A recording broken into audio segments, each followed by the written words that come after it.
Hi guys, my name is Curtis, and I wanted to make a video here kind of explaining cruise boosting for beginners a little more and detailing some of the beginner mistakes that I see that are pretty common when people ask in the Discord and such to get help with cruise boosting.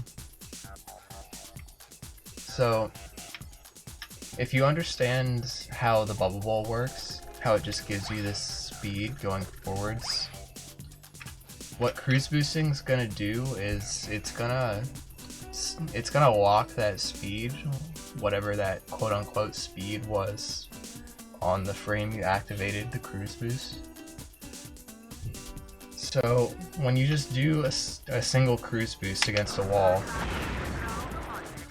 like, you didn't have very much speed right there, obviously, because you were just walking into the wall.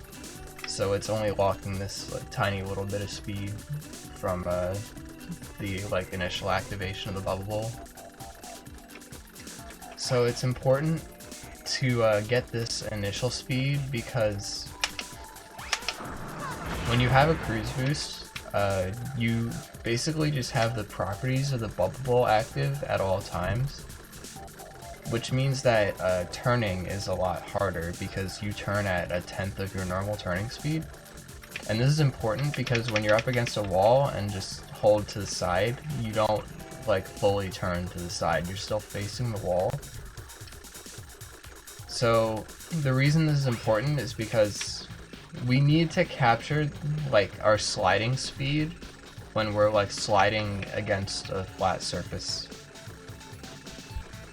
Because obviously, as I showed earlier, just this standing speed isn't enough to cross the gaps that we normally need to cross in speedruns, and to just go fast in general.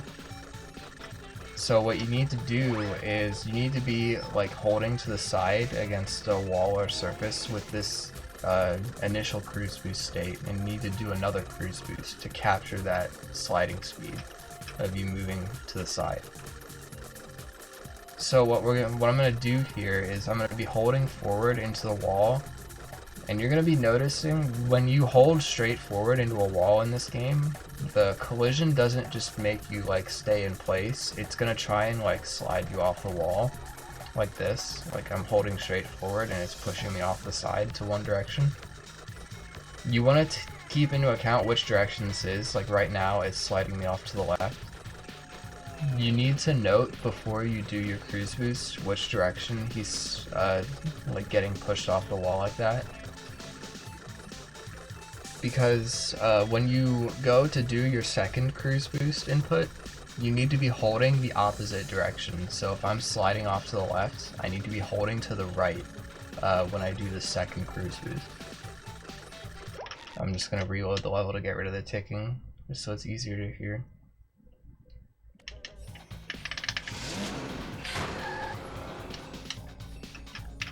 So what a lot of beginners miss with this is they do something like this, which can work, but it's a lot more precise. See, what a lot of beginner players do is they get the first cruise boost, and then they wait for this to end, and then try and press to the side and cruise boost again.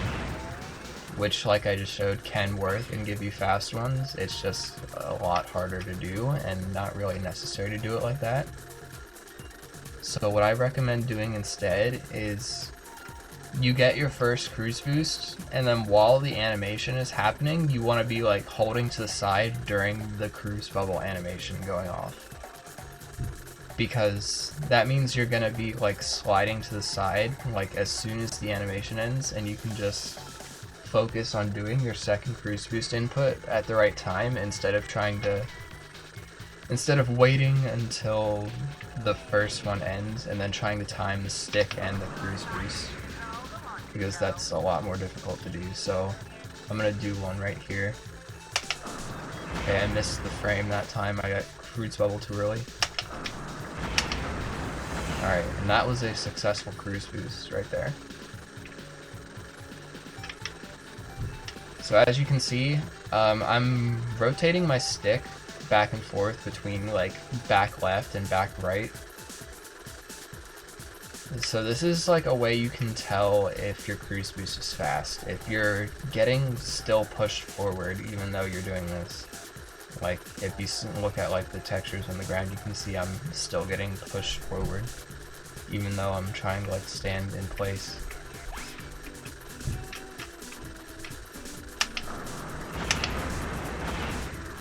See, this cruise boost was not as good because I wasn't holding straight to the left or right during the well, for the second cruise boost input I was holding like slightly up and to the right, so I wanted to do that just to like demonstrate like this is what a cruise boost that's not as fast would look like. You'd be able to move backwards like this, kinda. You'd be able to like moonwalk a little bit, and you wouldn't have as fast of a cruise boost as you need for certain jumps and things in this game. So this is what I feel like a lot of tutorials kind of like misrepresent about cruise boosting, because like in general you want to be holding the stick like straight to the left or straight to the right. And on a GameCube controller, or if you're playing on Dolphin, if you're using a controller with notches, it's a lot easier to set this up if you have like a straight left or straight right notch. On other controllers, some people like using the D-pad for cruise boosting. I'm not as good as it I'm not as good at it because I don't use the D-pad, but some people like using it for cruise boosting because it's easier to get a straight left or a straight right angle. Yeah, that's an option if you want to do that, but in general I would recommend using the stick because when you get like, I feel like it's better to build good habits of cruise boosting for like when you get better at the game in general. Because it's a lot easier to react if you get like weird angles like this. Excuse me.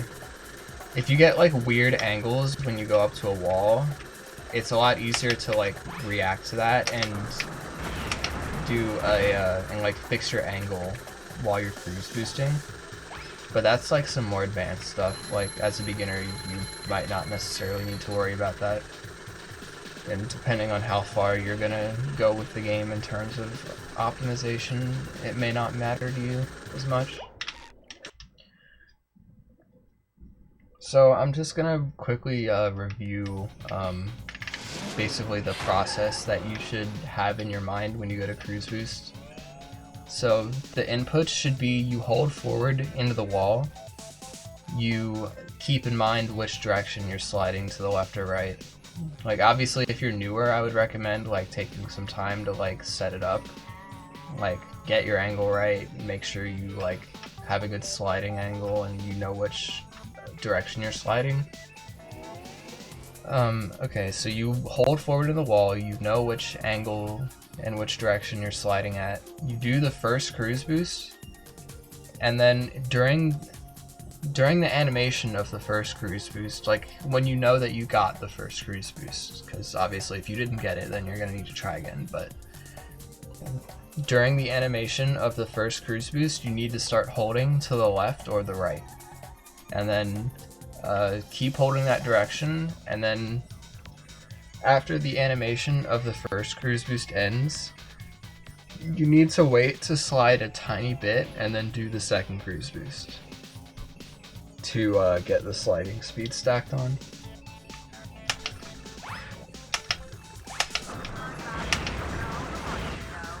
And there was a cruise boost. Now as you saw, I missed some before I actually got it that time.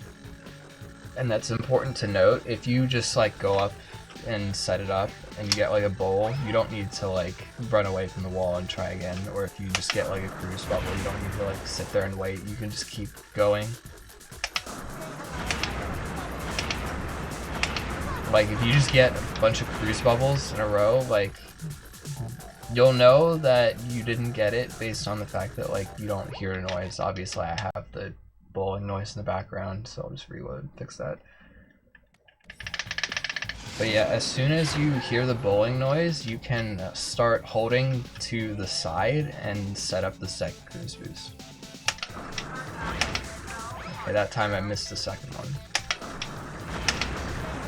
This is obviously going to be something that takes a lot of practice. As a new player, if you just want to focus on like learning cruise boosting in general, my personal opinion as like a brand new player is to go to some areas like here. Here's a good one. This wall right here is really good for cruise boosting in my opinion. Obviously I'm bad. I'm still bad.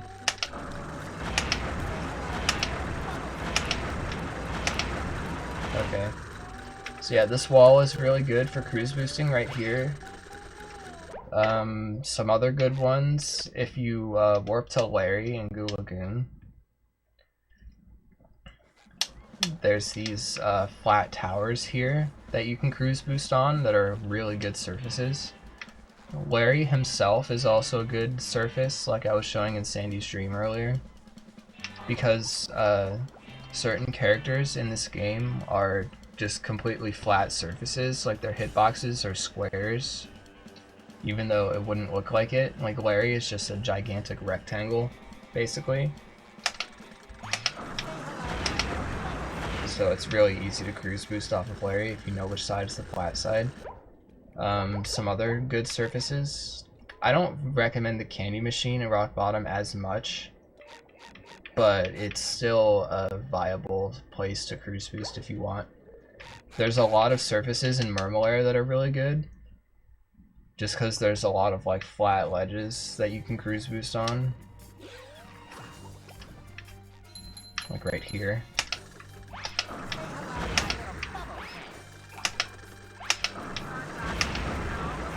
There's a lot of places like that in Mermalair that you can cruise boost on.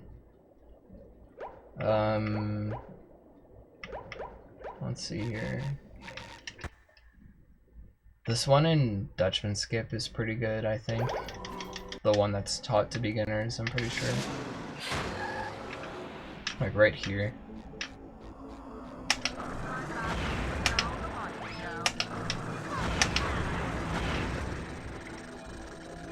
That one's okay. Sandyshreem, like I was showing earlier, is a pretty good spot. So like if you're brand new to cruise boosting, like those are some spots you can pick just to like go and mess with cruise boosting for like half an hour or an hour or however long you're gonna do it. But in general, like once you know how to cruise boost, it's well more worth your time to like actually just practice the spots that you cruise boost in runs, as opposed to just doing cruise boost in random spots. Like this is one that I practice a lot because I really don't like this surface in here. Like that's a spot that I use in speedruns. This is one that I don't like very much. Yeah. Obviously, when you're a new player, you don't need to use like the most optimized cruise boost spots in the world. Like this is a good example right here. Like you see some people using Bubble Buddy right here, or even doing an RCB off of Bubble Buddy, and that's a lot harder when you could just cruise boost like right here. Like this spot is pretty easy to cruise boost on in general, even though this rock looks kind of complicated when you like just look at it from this angle. So like you're gonna need to like learn the flat sides of the surfaces that you're gonna be cruise boosting on in runs. Yeah, that's a pretty important thing to learn. So I'm trying to think of other mistakes I see beginners making. I feel like I covered most of the big ones. So now I guess I'll go over reverse cruise boosting really quick. So this isn't really a beginner strat. This is more of like an advanced strat, I would say, because it doesn't save as much time as it would be it doesn't really save enough time to be helpful to beginner players. So basically what reverse cruise boosting is it's the same thing as normal cruise boosting except sideways, and you hold L on the second cruise boost input. Like that. So the same principles of cruise boosting apply. You need to know what angle you're sliding on this wall. Like I'm going down right now. So when I do the second input, I would want to hold up, for example. Okay, that time I missed the frame on the second one. Yeah, so it's it's the same basic principles. It's just rotated 90 degrees, and you need to hold L on the second input.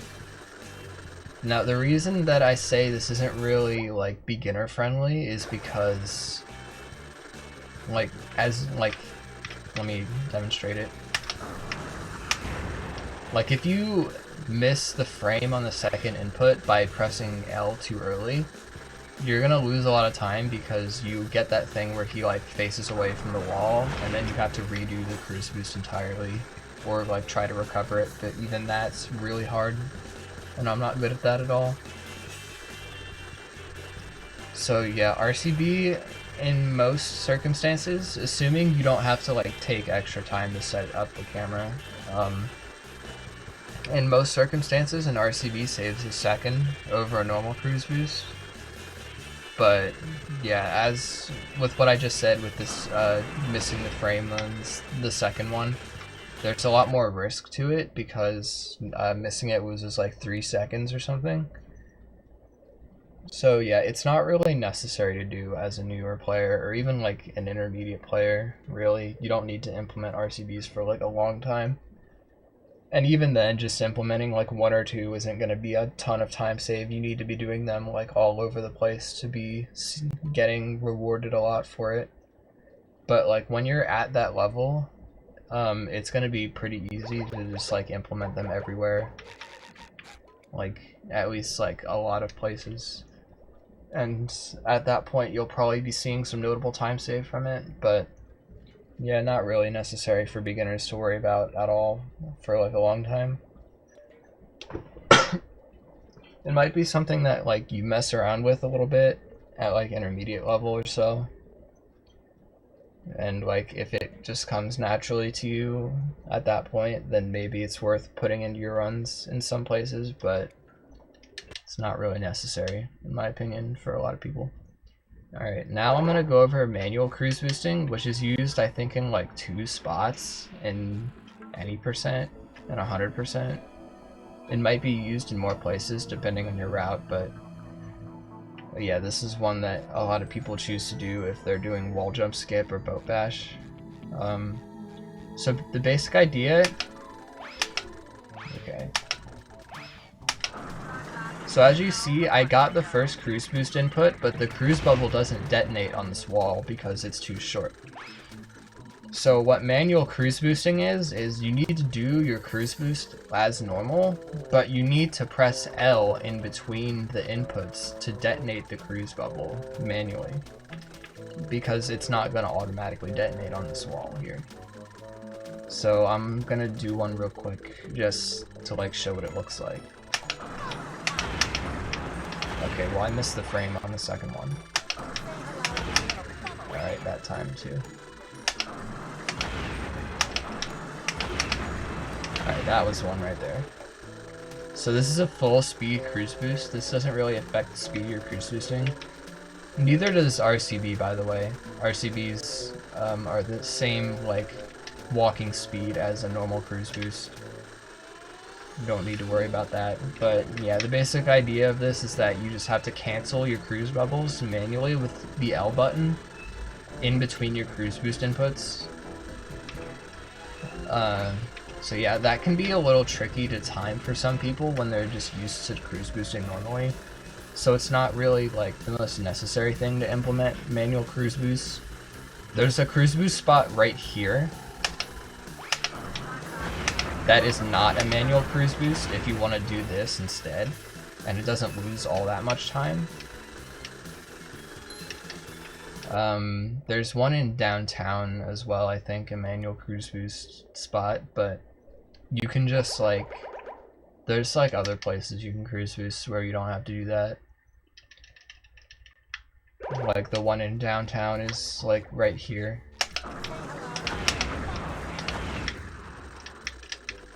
But yeah, if you like didn't want to do that, for example, you could just come over the building over here, get a cruise boost there instead.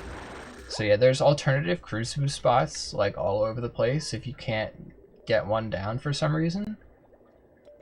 Like if one's just not working for you and you just can't get it consistently, then you can learn a different spot instead. There's situations like that like all over the game, basically. That's basically all I'm gonna cover in this video. There's also LCBs and DCBs, but those are like top level only strats, and they're basically only applicable to 100%. So for like the vast majority of players, it's not even like relevant to learn. I'm also not good at them at all, so I don't know if I'm qualified to really teach how to do them. So, and that's basically it. I hope this video was helpful to some people in learning how to cruise boost. And if you have any questions, just ask in the BFBB Discord, and I'll see you guys later.